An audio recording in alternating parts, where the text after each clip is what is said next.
Good morning students. Chromosomal abbreviation में जो structural change की हम बात कर रहे हैं उसमें जो फोर्थ चेंज है दैट इज़ ट्रांसलोकेशन।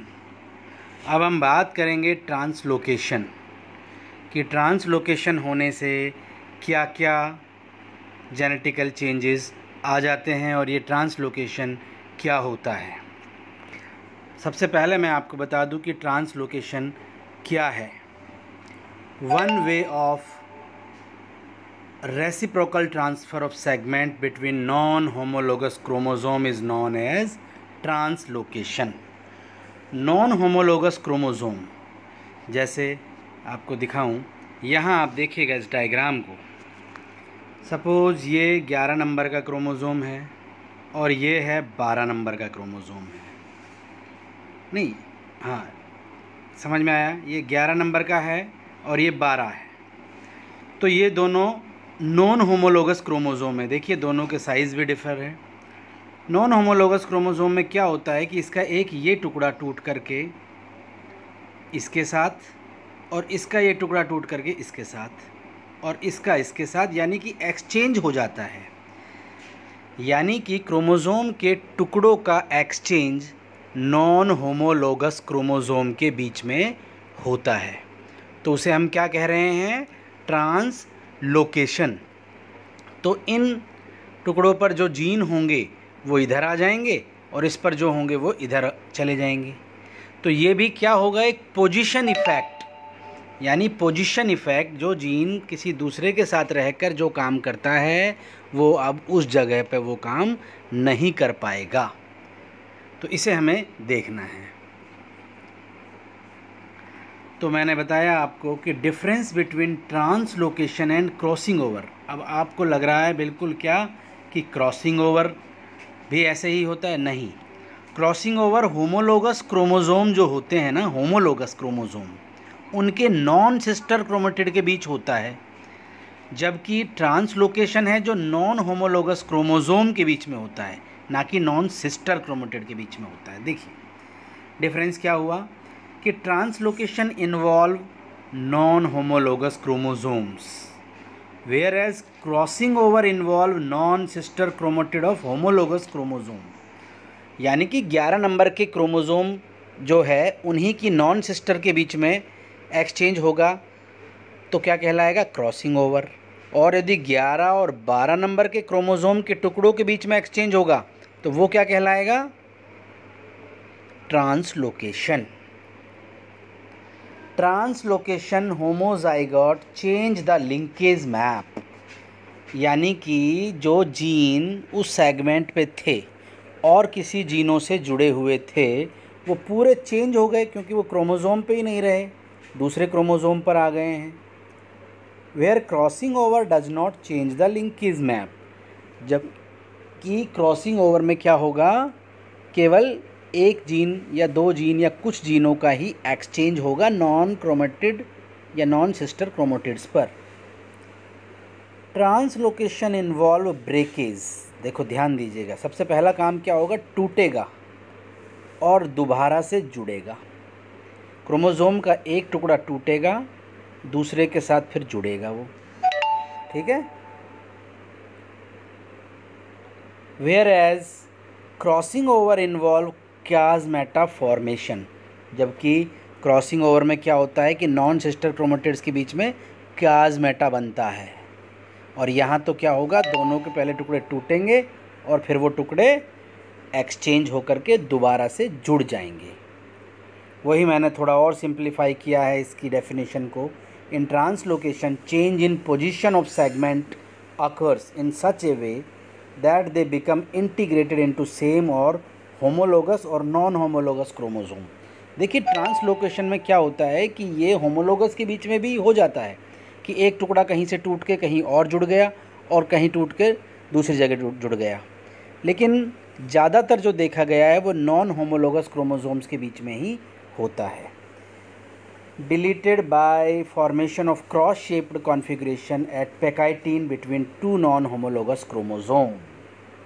डिटेक्टेड, यानी कि हमने क्या किया कि जब हम पैकाइटिन में देखते हैं तो उनमें क्रॉस फॉर्म दिखाई देता है, क्योंकि ये सारे ही क्या होते हैं, पैकाइटिन के अंदर जब टेट्राड बनते हैं तो वहाँ पर आपको क्लियर कट दिखाई देते हैं।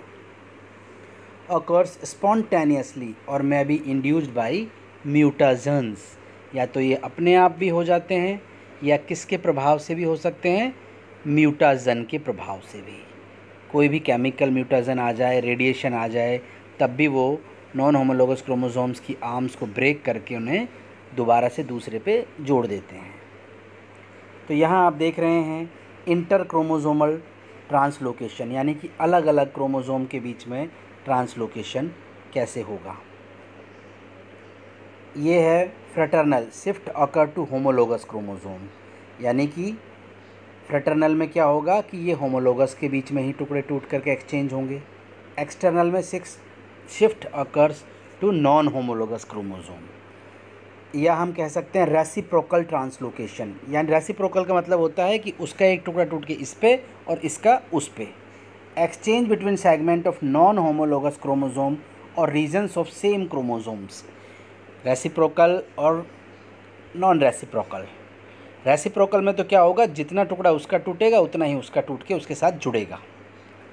नॉन रेसिप्रोकल में movement of chromosome segment to non homologous chromosome और region of the same character without reciprocal changes.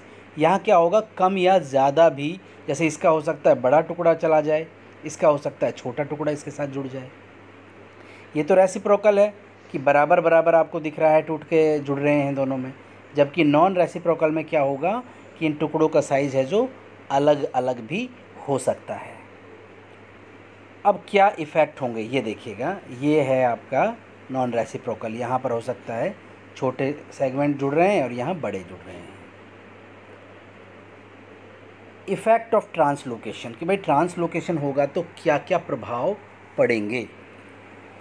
Alter the chromosome morphology, सबसे पहले तो क्रोमोसोम की मॉर्फोलॉजी चेंज हो गई, यानी कि उसकी जो एक लेंथ है, जो उसका कॉन्फ़िगरेशन है, वो पूरा चेंज हो जाएगा अगर छोटी आर्म जुड़ जाएगी या बड़ी आर्म जुड़ जाएगी तो। डैमेज टू डीएनए में result in formation of recessive और लीदल। जब डीएनए डैमेज होगा तो क्या होगा, कभी कभी हो सकता है दूसरे टुकड़े पर जो लीदल जीन है, जो रिसेसिव फॉर्म में थे, वो उसके ऊपर आ जाएंगे तो वो एग्रेसिव हो जाएंगे और ऑर्गेनिज्म की डेथ भी कर सकते हैं। लीड टू इम्पेयर्ड फर्टिलिटी, और यहाँ क्या है, फर्टिलिटी भी बहुत कम हो जाएगी। यूजेस, लेकिन हम क्या कर सकते हैं, तो ये बात तो थी ट्रांसलोकेशन की कि ट्रांसलोकेशन में क्या क्या हो जाएगा, क्रोमोसोम की मॉर्फोलॉजी चेंज हो जाएगी, लीदल जीन एक्सप्रेस हो जाएंगे, जिससे क्या होगी कि बहुत ज़्यादा लीदलिटी क्रिएट हो जाएगी, यानी कि डेथ भी हो सकती है, पोलन ग्रेन स्टेराइल हो सकते हैं, उनकी फर्टिलिटी काफ़ी कम हो जाएगी। यूजेस ऑफ स्ट्रक्चरल एब्रेशन, अब क्या है कि जो हमने 4 तरह की स्ट्रक्चरल एब्रेशन पढ़ी है, क्या क्या पढ़ी है, डिलीशन, डुप्लीकेशन, इनवर्जन और ट्रांसलोकेशन। अब इनसे क्या क्या हम इनको कहीं यूज भी कर सकते हैं, तो देखिए, study of chromosome pairing and its behaviour during cell division.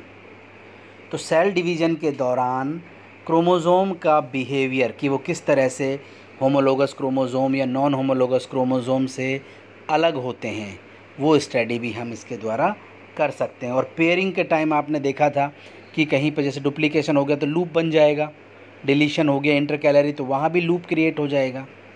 Is it clear? तो ये सारी स्टडी हम साइटोलॉजी में क्रोमोसोम के बिहेवियर की इस तरह से स्टडी चेंज से पता लगा सकते हैं। For locating gene on particular chromosome, particular chromosome पर जो जीन है उनकी पोजीशन का भी हम पता लगा सकते हैं। Uses in plant breeding by increasing the doses of certain desirable gene for increasing the activities. जैसे भाई हमने क्या किया कि डुप्लीकेशन है, उसमें किसी डिज़ायर्ड जीन की हमने संख्या बढ़ा दी, तो उस जीन से उस पर क्या इफ़ेक्ट पड़ रहा है उसकी स्टडी कर सकते हैं। और किसी जीन की पोजीशन को चेंज करके, जैसे इन्वर्जन में, ट्रांसलोकेशन में, तो पोजीशन इफ़ेक्ट की भी हम स्टडी कर सकते हैं। और हम जानते हैं कि इवोल्यूशन में तो इनका बहुत इम्पॉर्टेंट रोल है ही। म्यूटेशन जैसे जैसे होगा, जैसे जैसे क्रोमोसोम चेंज होंगे वैसे वैसे इवोल्यूशन में भी इनका हम स्टडी करते हैं और इवोल्यूशन में भी ये बहुत हेल्पफुल होते हैं। Desirable character can be detected using inversion. Inversion को यूज़ करके हम डिज़ायरेबल कैरेक्टर्स को भी पता लगा सकते हैं। तो ये था हमारा क्रोमोसोम में स्ट्रक्चरल चेंजेस या स्ट्रक्चरल एब्रिवेशन।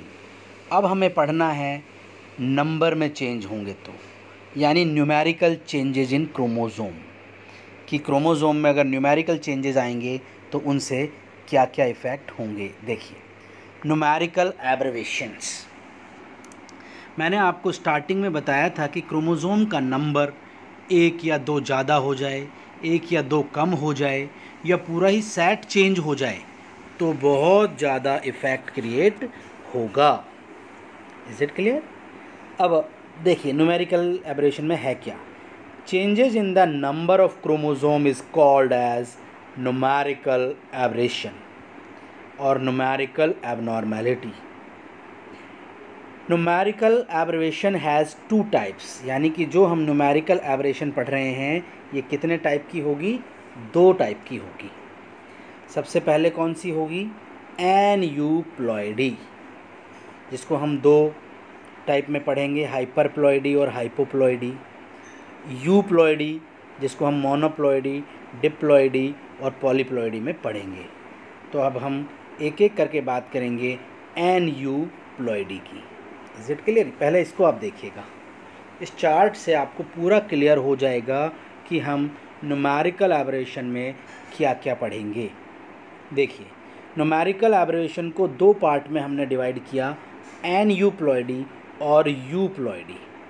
एनयूप्लॉइडी में आप लिख सकते हैं कि क्रोमोसोम की संख्या में 1 या 2 की, केवल 1 या 2 की, इस चीज़ को आप ध्यान रखेंगे, 1 या 2 की कमी या अधिकता हो जाए। और यूप्लॉइडी में आप लिखेंगे पूरे के पूरे सेट में चेंज हो जाए। जैसे हमारा बेसिक सेट क्या है? n = 23 और 2n कितना है?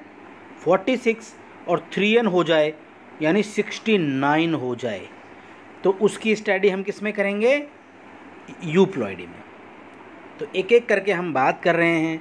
सबसे पहले मैं आपसे बात कर रहा हूँ एनयूप्लॉइडी में हाइपरप्लॉइडी। हाइपर का मतलब क्या है? हाइपर का मतलब है 1 या 1 से ज़्यादा हो जाए क्रोमोसोम की संख्या, 1 या 1 से ज़्यादा हो जाए। और हाइपोप्लॉइडी जब क्रोमोसोम की संख्या 1 या 1 से यानी 2 से कम हो जाए। ठीक है, तो देखिएगा यहाँ पर हाइपरप्लॉइडी की मैं बात करूँ तो सबसे पहला आता है ट्राइसोमी। ट्राइसोमी का मतलब है कि क्रोमोसोम की संख्या जो हमारी जैसे 46 है और वो 47 हो जाए, यानी कि 2n+1 हो जाए, एक क्रोमोसोम ज़्यादा हो जाए। तो इसका अगर कोई एग्ज़ाम्पल आपको मालूम होना चाहिए वैसे तो, लेकिन फिर भी मैं आपको बता रहा हूँ, जो डाउन सिंड्रोम होता है हमारे अंदर, कौन सा? डाउन सिंड्रोम, उसके अंदर जो 21 नंबर का क्रोमोसोम होता है वो 2 की जगह कितने हो जाते हैं? 3 हो जाते हैं। और 3 होते ही कौन सी बीमारी हो जाती है हमें? Down syndrome. आपने देखा होगा डाउन सिंड्रोम, जिसे मंगोलियन मूर्ख कहते हैं। उसमें क्या होता है कि बहुत हाइट कम हो जाती है, मेंटली रिटार्ड हो जाता है, दिमागी रूप से कमज़ोर, सेक्सुअली रूप से भी बहुत कमज़ोर हो जाता है, जीभ बाहर निकली होती है, होंठ है जो खुले रहते हैं। तो बहुत ज़्यादा एबनॉर्मलिटी आ गई है केवल एक 21 नंबर के क्रोमोसोम का ही ट्राइसोमी होने से। Is it clear? अब टेट्रासोमी। अब यहाँ क्या होगा कि जैसे ही 2 क्रोमोसोम ज़्यादा हो जाएं, 46 की जगह 48 हो जाएं, तो उन्हें हम क्या कहेंगे? टेट्रासोमी। यानी कि पूरा एक सेट जो है क्रोमोसोम का वो 2 की जगह 3 नहीं 4 हो जाएगा, तो उसे कहेंगे हम टेट्रासोमी। अब है हाइपोप्लॉइडी। हाइपोप्लॉइडी यानी कि कम हो जाए, क्रोमोसोम की संख्या कम हो जाए। Monosomy 2n-1। जैसे 46 की जगह 45 क्रोमोज़ोम रह जाए। और इसका बेस्ट एग्जाम्पल है टर्नर सिंड्रोम, जिसमें एक एक्स क्रोमोज़ोम कम हो जाता है और फीमेल में 44 प्लस 1 एक्स ही रह जाता है और उसमें फीमेल के सारे कैरेक्टर लगभग ख़त्म हो जाते हैं। तो समझ में आ गया आपको मोनोसोमी। नल्लीसोमी में क्या है कि पूरा का पूरा सेट ही गायब हो जाए, एक पूरा क्रोमोज़ोम का जो 23 पेयर हैं उनमें से एक पूरा पेयर गायब हो गया और 22 पेयर रह गए, यानी 2 क्रोमोज़ोम कम हो गए, यानी 46 की जगह 44 ही रह गए। तो उसे हम क्या कहेंगे? नलीसोमी। क्लियर हुआ आपको नलीसोमी। और यूप्लॉइडी में आप क्या देखोगे कि भाई हमारे गैमेट में जैसे एक एन ही होता है, 23 क्रोमोज़ोम होते हैं, तो वो होगा मोनोप्लॉइडी। और हमारी जो पूरी बॉडी है वो डिप्लॉइड होता है 2n। अगर डिवीज़न ठीक से ना हो और उनकी संख्या 3n हो जाए तो हम उसे क्या कहेंगे? पॉलीप्लॉइडी, जिसको हम अब डिटेल में एक एक को पढ़ेंगे। लेकिन आज के लिए इतना ही काफ़ी है, इसे आप देखिएगा, ठीक है? फिर नेक्स्ट क्लास में हम इसको डिटेल में पूरा कराएंगे। Thank you.